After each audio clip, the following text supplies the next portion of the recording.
You'll be stunned. 7 crazy habits of narcissists in their spare time.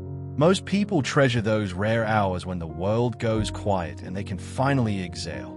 Some may dive into a novel, stroll with their dog, sweat it out at the gym, or lose themselves in the joy of baking something sweet. Others might pick up the phone to catch up with an old friend, or simply sit outside with a cup of tea, letting the calm of everyday life settle their spirit. Free time, for most of us, is a sanctuary, a chance to recharge, to laugh, to nurture hobbies, and to savor the little joys that remind us we are alive. But narcissists see that same space very differently.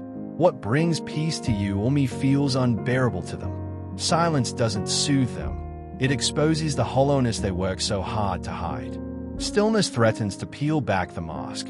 So instead of resting, they fill their hours with activities that keep the noise alive, behaviors that are just as destructive as they are peculiar. Their version of downtime is not about renewal but about feeding an ego that never feels full. And today, we're stepping behind the curtain to look at 7 unusual, even bizarre, ways narcissists spend their free time. From gossiping and scheming to soaking up conflict, from micromanaging every detail to picking unnecessary fights, their habits are less about leisure and more about maintaining control. Let's start with the first. Number 1. Gossip and conspiracy. For a narcissist, relaxation often disguises itself as a strategy meeting. I remember my father pacing the living room, recounting stories about neighbors' careers, their houses, their cars, their children's milestones. At first it seemed like idle chatter, but soon the tone sharpened. He would dissect every success until he found a way to diminish it.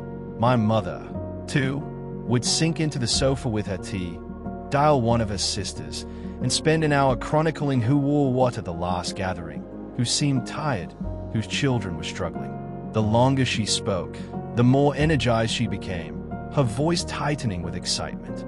It wasn't like gossip. It was fuel, feeding an invisible competition where she always had to come out ahead.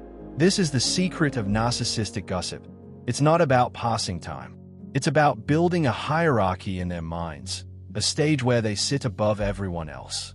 Even when nobody is there to listen, they rehearse criticisms as though an unseen audience is applauding every cutting remark.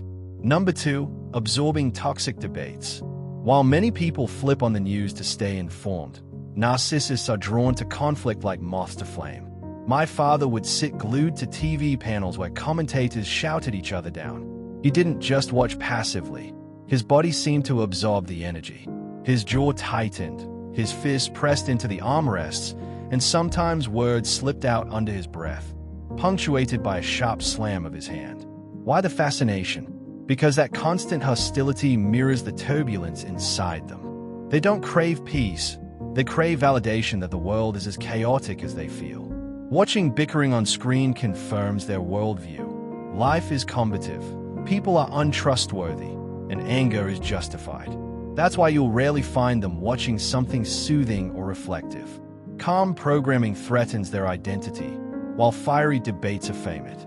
And if you've ever lived with one, you've likely noticed how their mood sours after such shows, leaving them more irritable, more agitated, and quick to snap at the first person who dares disturb their storm.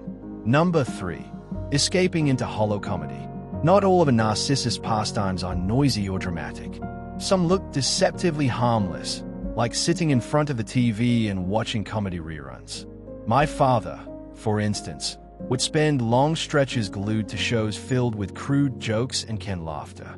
To anyone passing by, it looked like he was relaxing, but the smile on his face always seemed off, stiff, distant, almost as though the humor wasn't reaching him at all. What was really happening was a form of self-distraction. Narcissists can't sit quietly with their own thoughts. Silence threatens to expose the discomfort and emptiness inside. Cheap comedy becomes a numbing agent. Unlike a family gathering where shared laughter warms the room, their amusement feels oddly private, even cold. And once the program ended, nothing softened. No kindness followed. The gloom simply returned, waiting.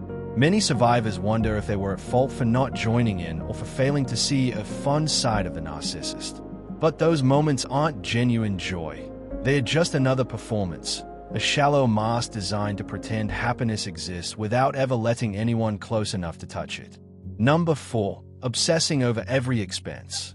Hand a narcissist a spare hour and a ledger, and suddenly money transforms into a stage for domination. My father kept meticulous notebooks where he recorded grocery costs down to the last coin. Weekend afternoons often turned into interrogations, with each of us called to account for minor purchases. A packet of chips or a bottle of soda could trigger a lecture that dragged on until the entire evening soured. The exercise was never about frugality, it was about power. Every number became an excuse to remind us the household was his kingdom, when nothing escaped his approval. We tiptoed through shopping lists, careful not to spark outrage, because even small mistakes could lead to humiliation or worse.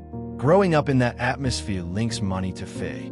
Many who leave such homes later catch themselves justifying an ordinary coffee or small indulgence, as though some invisible critic is still looming, ready to pounce. The shadow of that financial control lingers long after the ledger is closed. Number 5. Raiding through belongings. Most people tidy their surroundings to create comfort and order. Narcissists, however, invade others' spaces to assert ownership. When boredom struck, my father would stride into our rooms uninvited, rummaging through cupboards, rifling through schoolwork, tearing up drawings, or breaking toys under the pretense of cleaning. Strangely, his own possessions were always exempt from this ritual. What looked like decluttering was actually projection, dumping his internal chaos into our safe places. The message was clear. Nothing was truly ours, not even the quiet corners where we tucked away treasures that meant something to us. I learned to hide things in unlikely spots, because anything left in plain sight risked being destroyed. If you've ever felt uneasy leaving your personal items exposed around a narcissist, you're not paranoid. You've been conditioned to guard your peace from arbitrary violation, knowing that even small belongings can become targets when control is the goal. Number 6. Stirring conflict out of nowhere. For narcissists, quiet is unsettling.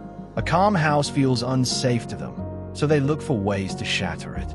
I remember how my father would sit as if ready to relax, then suddenly bring up an event from months earlier, something I supposedly said or a mistake my mother had allegedly made. Within minutes, the room was engulfed in arguments none of us wanted, defending ourselves against accusations we barely remembered. These flare-ups weren't accidents. They were carefully engineered disruptions. By pulling us into chaos, he could redirect the household's energy and reassert his dominance over the emotional atmosphere. Once he succeeded in pushing us to tears or defensiveness, his posture would shift. He acted as though nothing had happened, while we sat drained and disoriented. That cycle leaves deep marks. Survivors often describe living like soldiers on edge, braced for an ambush that might come at any second. It robs the home of its very purpose, rest, and replaces it with vigilance and exhaustion. Number 7. Critiquing even the smallest routines. With a narcissist nearby, no act is too ordinary to escape judgment. They turn everyday habits into targets for ridicule. Watching how you fold laundry, how you set the table, how you unwind after a long day. My father used to sneer that I spent too much time reading, insisting I wasn't manly like him because I didn't go out enough. My mother could turn the way someone buttered toast into a supposed sign of laziness. These jabs were never about improvement. They were meant to undermine confidence and plant self-doubt in the most ordinary corners of life. Over time, you begin monitoring your every move, afraid that even relaxing might spark a critique. The household loses its vitality. Simple joys, stretching on the couch, humming along to a song, letting children leave a puzzle unfinished, become dangerous acts. This constant scrutiny explains why so many raised under narcissistic control find it hard to relax, even when they finally live alone. The habit of expecting criticism lingers like a shadow, bringing it together. When you step back, all these patterns trace back to the same root, a desperate refusal to sit with themselves.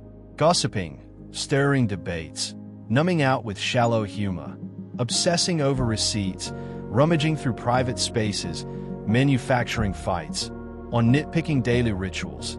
Each one is a distraction from the emptiness they fear facing. These storms are not reflections of your flaws. They are proof of their inability to be still. For those who grow up or live in this environment, the exhaustion is real.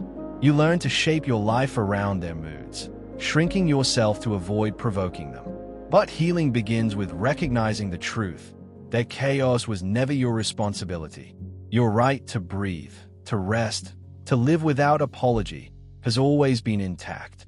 Reclaiming that peace is the first step to rebuilding a life where calm is safe, not dangerous.